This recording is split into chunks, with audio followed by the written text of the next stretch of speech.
Alright, sorry about that. So I'm using a free version of this software, and I guess it only lets me record up to 10 minutes at a time.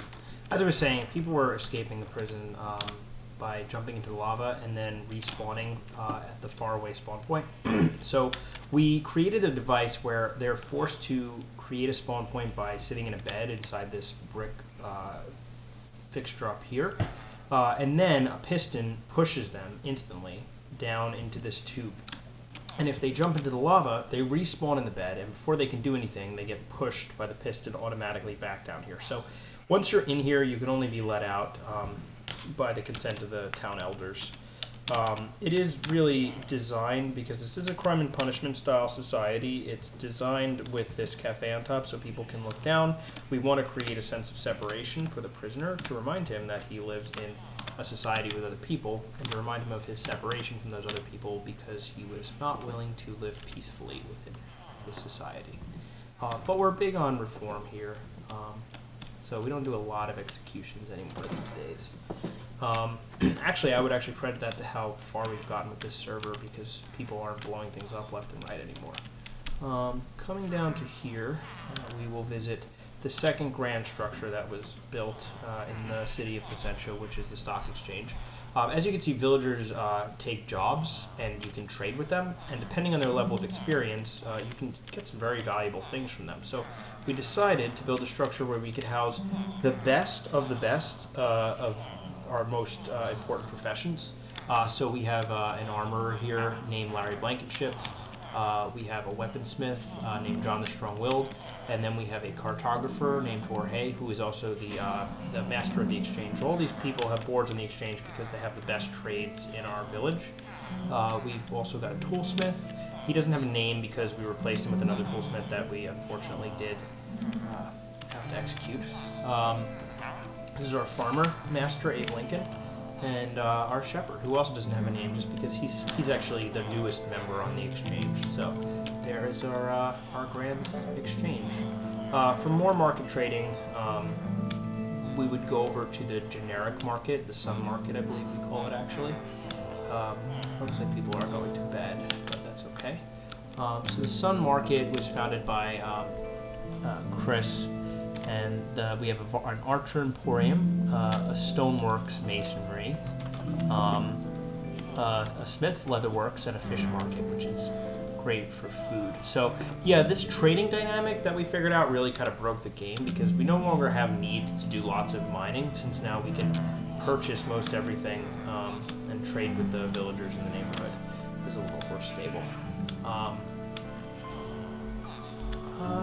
It's almost nighttime, and I want to show you this place during the day, so I may actually go to sleep. This was our first attempt actually at apartment-style housing. We ended up getting so many villagers, and they were reproducing at such a rate that we didn't have enough beds. So we created this structure, which is attached to the Grand Hall, for villagers to live if they don't have their own homes, which was a nice public works project. Looks like people are going to bed, so I'll probably go to bed as well. Oh, it's not quite night, so we'll just give it another second, and it should be night shortly. Yeah, it's almost night. And then tomorrow we will examine the outer area of the village. So let's go ahead and go to sleep real quick.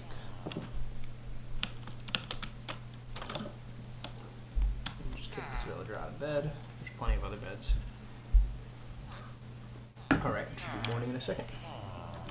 Alright, it's morning now. So this beautiful garden park area was donated by Michael's friend Sean after one of the great civil wars.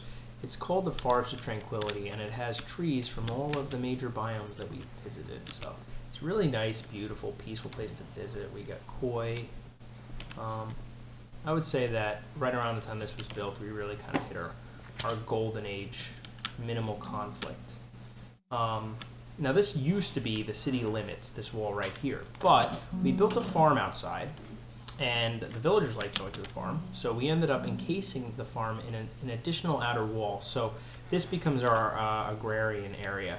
As you can see, we have lots of different crops. The villagers work the crops. They do a phenomenal job. We also have a machine that we built that automatically harvests pumpkins because they are the most prized crop among the villagers, and we can use them to get some pretty valuable trades in. So yeah, this machine automatically harvests them, we collect them, and then we take them to the market for trading. Nice little system we worked out. As you can see, we thought the villagers would want to stay in the downtown city area, but a lot of them actually opted for this sort of agrarian lifestyle of their own accord, which was pretty nice for us. I'm going to end the video with my brother's pet project here, his labor of love, which is a scale model of Helm's Deep from Lord of the Rings. Sort of a last bastion in the event of a significant raid on our town. So yeah, he's basically been working on this for weeks. This is weeks and weeks of work. You just tell by the sheer scale of the stonework. I mean, these are like 4 brick deep wall.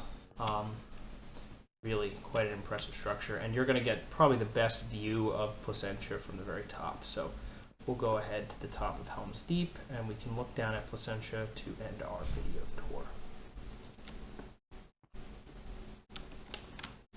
Yeah, really like that feature. That was a nice feature. So we'll go up here, and there it is in all its beauty. There is the city of Placentia. Secure, safe, and prospering. The outer lands here are obviously tremendously dangerous because mobs spawn in them at night. So we've created these watchtowers, which are actually connected via underground tunnels and can be reached through the city itself. Quite useful in the event of raids because we can use them to actually flank the enemy raiders that come in.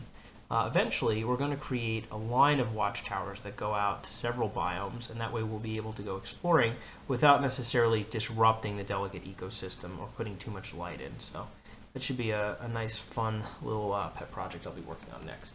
Anyway, that's my Minecraft server. Thank you for watching.